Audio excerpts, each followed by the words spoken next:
because Bogus has not had the gas to build the science vessels, and it looks like he's distance mining. That's how desperate he is for resources right now.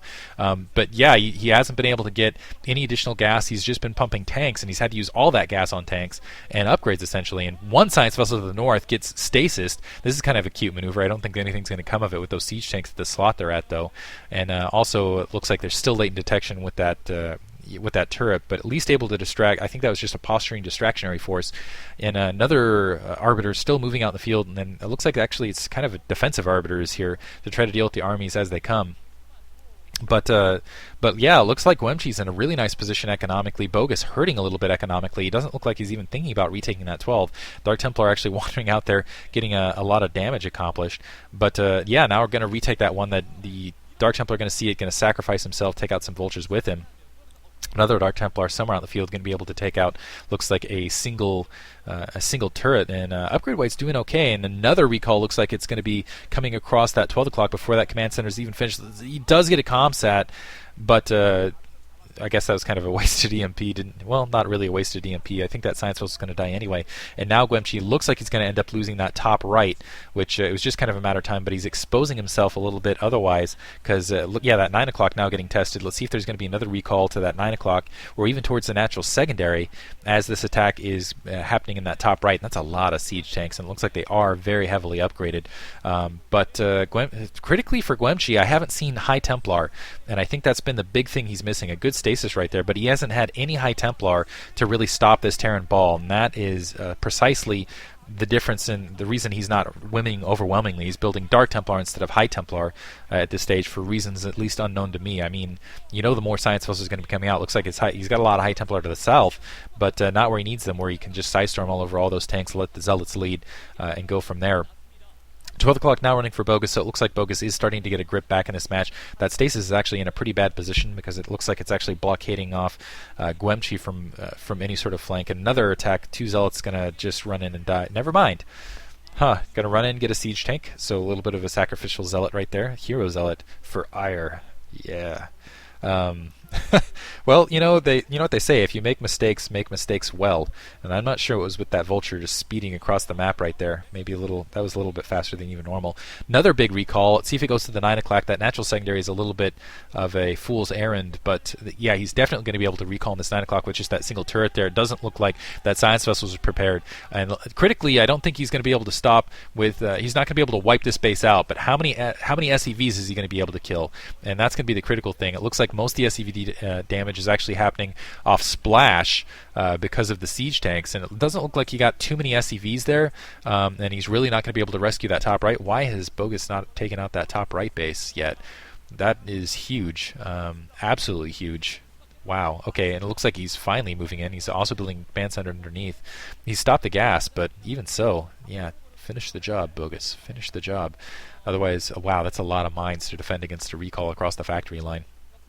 Bogus, it seems to be his MO, is just play super safe, get an upgrade advantage, and just run over your opponent. So let's see if that continues to be the case in the rest of his matches. Running up, pretty nice defensive matrix on that front line tank. The rest of the Zealot's going to be able to clean up those tanks and that'll be a brief reprieve, but still you can see the big wall of orange, and that Nexus does not have a lot of health. It's not very long for life. Another science vessel getting taken out here, so that's bad science vessel protection, really bad science vessel protection from Bogus. But still not going to matter. More siege tanks going to be able to run up and take the rest of this out. Guemchi's still running at a pretty solid, a pretty solid several bases, and I think he's done enough economic damage where he still firmly has the lead, but he's not really translating it into High Templar to really kind of to congeal it. I don't know the word. You know, to really make it have the taste, the flavor of the Protoss army. That's right. The Psystorm is the spice that makes the meal. Yes. The spice must flow. Actually, that's a pretty good analogy when I think about it. Another recall coming across. Let's see if the siege tanks are going to revert or change direction here. Are going to change direction here to try to intercept this. Looks like they're just going to ignore it altogether. That might have actually been an intentional maneuver to try to draw those siege tanks back, but Guemchi going to roll with it. 12 o'clock undefended, and a recall, maybe a recall, going to recall those troops out that aren't going to be able to defend that upper right-hand base.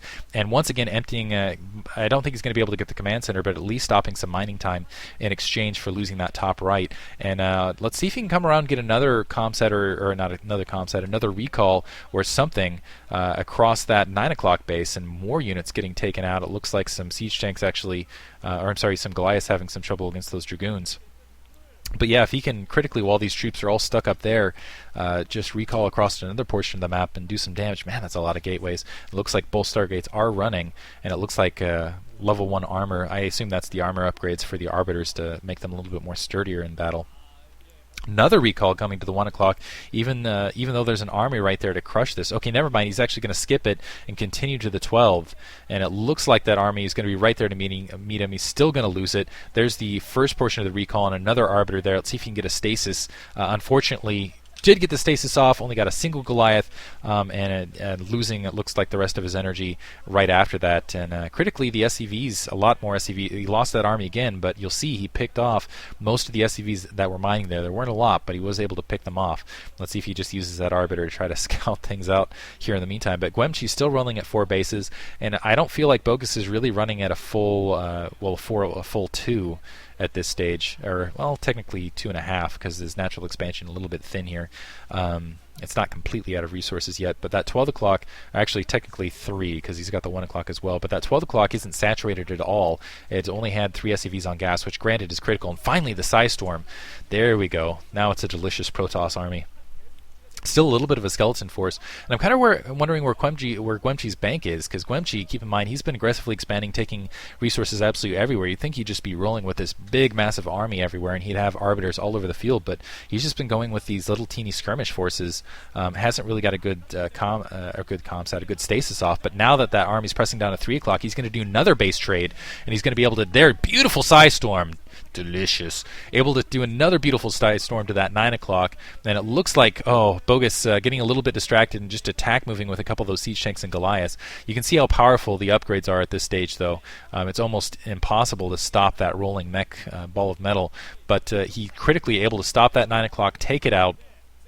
Unfortunately, it looks like Bogus has essentially managed to secure another base in that top right, and so now it looks like it's going to be 3 bases versus 3 essentially as soon as he gets it established. But for the moment, at least for the moment, Guemchi does have still has the economic upgrade advantage and he's had it for quite some time. A nice emergency EMP to kind of drain the shields right there, but still no large standing army to deal with the marauding siege tanks. I like the word marauding. I've been saying it a lot lately. The marauding siege tanks and the Goliaths. So 1 o'clock, 12 o'clock looks like they are saturated. Natural secondary almost completely mined out, and still some troops there at home base. They're going to start coming across eventually here, and I assume start taking up residence either at that upward 3 o'clock or that top right. And now beautiful Stasis, okay, getting the back siege tanks like he needed to. And there's the Psy Storm to follow it. Huge battle for Guemchi and more Psy Storm. That's exactly what he needed and the precise moment he needed it.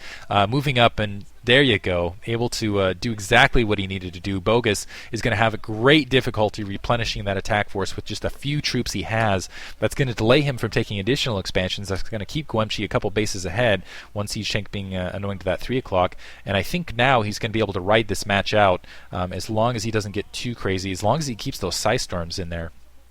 Even has an Archon, might not get these 4 siege tanks actually, or might lose his entire army trying to take out these 4 siege tanks as they come in stasis. Another High Templar moving in, another solid stasis, not getting as much as he wanted. Does take out the 4 siege tanks, but I think he expended a little more troops than it was worth to take them. Maybe if he could, I don't know how much health was left if he can gotten 2 Psy Storms and finished them that way from a distance. But anyway, Bogus sighing a little bit. I think he knows he's in some trouble. 9 o'clock position he's just trying to take, and I think that's why is he's uncomfortable right now, because he's taking that 9 o'clock base knowing that he cannot cover it, and he does not like being in this position. No Terran player likes being in that position. You want to have the nice Terran are a very nostalgic or comfortable race. They like playing with the big warm metal blanket that is Goliath.